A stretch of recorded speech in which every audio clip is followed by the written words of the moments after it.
The Chicago Bears have done something this offseason that fans have been begging for over the past several years. They fixed their depth issues, especially at the wide receiver and defensive line positions. But solving one problem has unexpectedly created another: roster overflow. Now heading into training camp, some once promising players may be on the chopping block. It's the first offseason under new head coach Ben Johnson, and the team wasted no time targeting areas that lacked depth.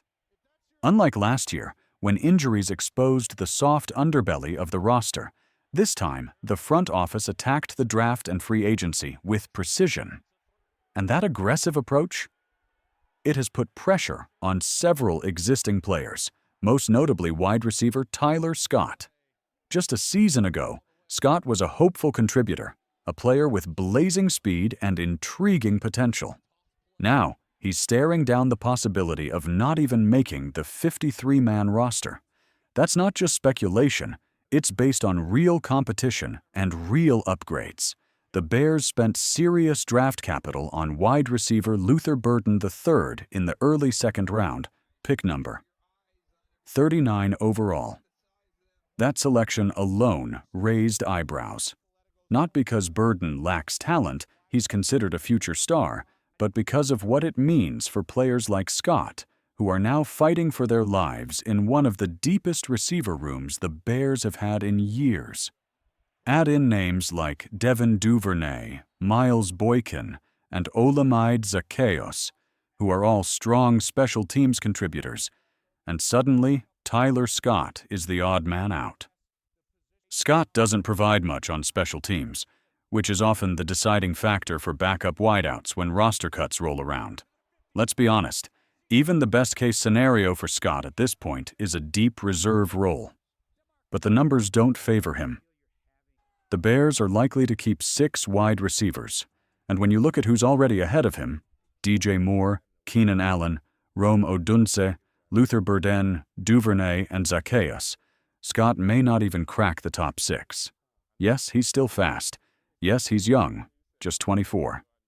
And yes, his cap hit is a very manageable $1.2 million. But the NFL is about performance, not potential. And Tyler Scott's production hasn't matched the promise. In his rookie season, he logged 17 receptions for 168 yards across 17 games.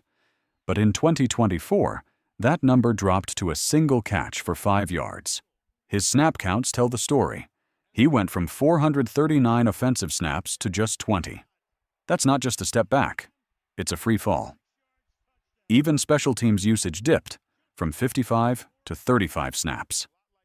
This is especially alarming when players like Duvernay and Boykin are out there making meaningful contributions in those very roles. At this point, even stashing him on the practice squad may be out of reach.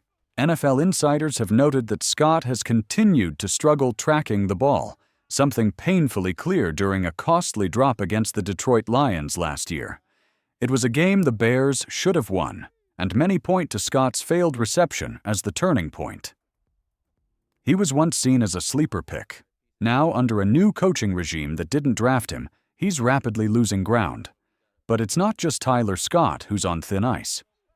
The Bears front office also turned its focus to the defensive line, and the changes there have serious implications for former third-round pick Zack Pickkins. Pickkins was taken 64th overall in 2023, and at the time, expectations were high. A physical specimen with upside, Pickkins was expected to become a fixture in Chicago's interior defensive line rotation. But 2 years into his career, that promise remains unfulfilled. To date, Pickkins has played in 26 games with just 3 starts. His stats? A combined 19 tackles, 2 quarterback hits, and a single sack. His PFF grade of 45.5 ranks him 174th out of 219 interior defenders. That's not just below average, it's nearly replacement level. And now the Bears have added Grady Jarrett, a 10-year veteran and former cornerstone of the Atlanta Falcons' defense. They've also brought in rookie Shamar Turner, a player many scouts believe has first-round ability. Combine that with the return of Andrew Billings and the emergence of Jervin Dexter Sr., and Pickkins may simply be the odd man out. It gets worse. Pickkins missed significant time during minicamp and then exited practice early when he finally returned. That's a red flag. Injuries happen, but for a player already on the bubble, availability is everything. Let's not forget, Billings missed time last season, and even then, it was Chris Williams, not Pickkins, who stepped into a larger role, and Williams is still on the roster. At this point, Pickkins is buried, and while there's still a sliver of hope that a veteran like Jarrett can mentor him and reignite his development, time is running out. This training camp is make or break, and as it stands now, Pickkins is losing ground fast.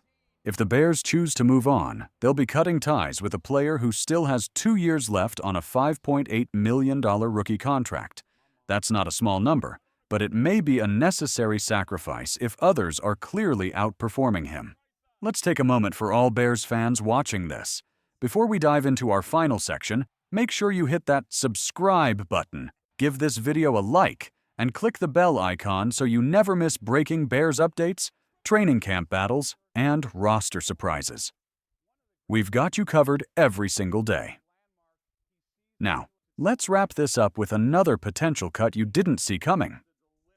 Our final name to watch this training camp is Ryan Bates, and his situation may be even more frustrating because it involves health and unrealized expectations.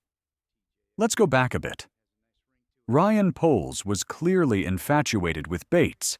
He went out of his way to bring him to Chicago, likely seeing him as a versatile do-it-all depth piece who could play multiple positions on the offensive line. But it just hasn't worked. Bates has struggled with a degenerative shoulder issue, one that seems to flare up often and linger longer than expected. Availability is a major concern, and when he has been on the field, the results haven't been impressive. Even worse, the Bears are no longer relying on hope. They drafted Luke Newman to add additional depth to the interior offensive line. With newcomers in place and returning veterans holding down starting spots, Bates's role is shrinking by the day. Could he make the roster as a backup? Possibly, but only if he's fully healthy, and history suggests that's unlikely. The front office isn't taking chances anymore. They're building depth with durability, and that may leave Bates out of the equation altogether. It's tough. You root for guys like Bates. You want them to stay healthy, contribute, and prove their value. But if this summer brings even a minor setback, his time in Chicago could come to a quiet end. Let us know in the comments. Which player do you think deserves another chance? And who do you believe will be cut before Week 1? Bear down, and we'll see you in the next update with more from Halas Hall.